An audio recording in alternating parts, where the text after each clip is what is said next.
All right, great. Thank you. All right, so it's with great pleasure that I introduce to you Joni Benton. She is a senior delivery manager at INSPYR Solutions.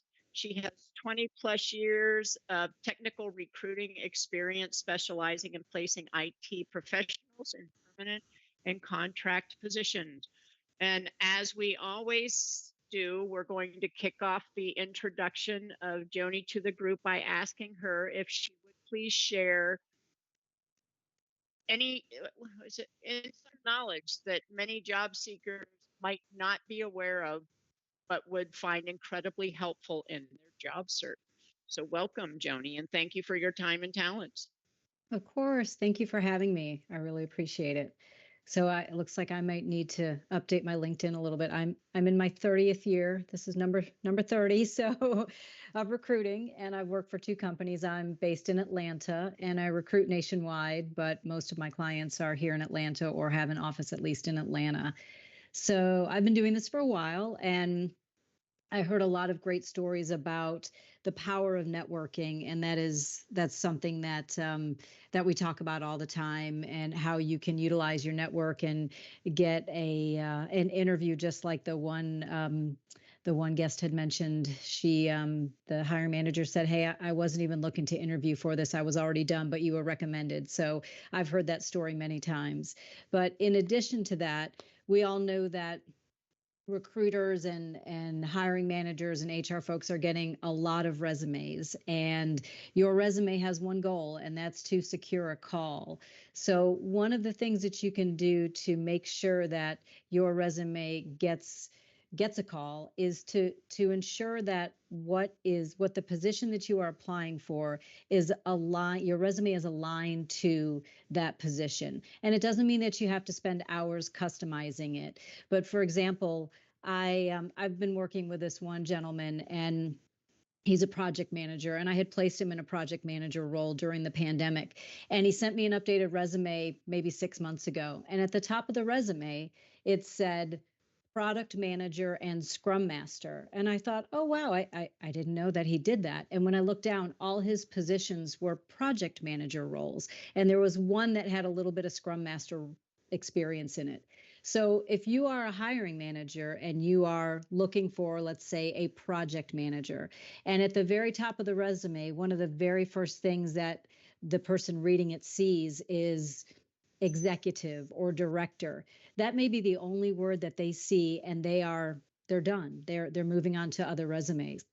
So you have to really, you can, look at the top of your resume. It doesn't have to be a complete revamp for each position that you apply to, but make sure that what the job is, your resume is aligning to that, because a couple words can really just throw somebody off, and they don't look at the rest. It's if you talk to recruiters and HR folks, because they're getting a lot of resumes, they may just only spend a few seconds looking at a resume. And when they are immediately not seeing, like, oh, I'm looking for X and I don't see X, then they're gonna say next and move on to the rest. So if you fold your resume, the first page or your resume in half, the top half really has to speak to the requirements and just get somebody interested in you and see that, hey, you are a fit for this role, and give you a call.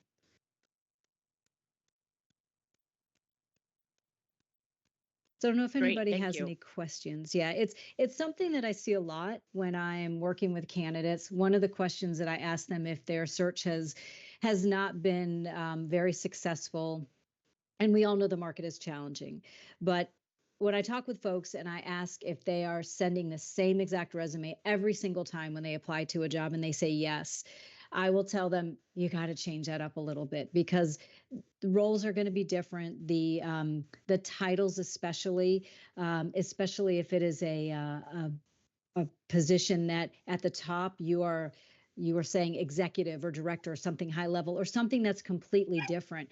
A hiring manager will look at that and say, I don't need that. I'm looking for this. And maybe you are a really good fit, but they're not even getting down to that, because they're just seeing something that's going to put them in, a different direction.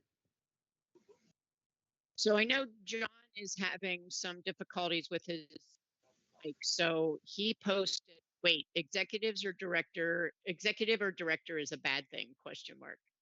No.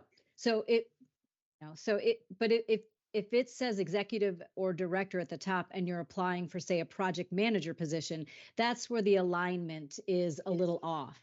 So someone is going to look at that and say, oh, I don't need an executive. I don't need a director. I need a project manager. And maybe that's exactly what you do, but you've put a word up there that will point someone in a different direction and have them think, oh, I don't need a high level person. I need a hands-on project manager.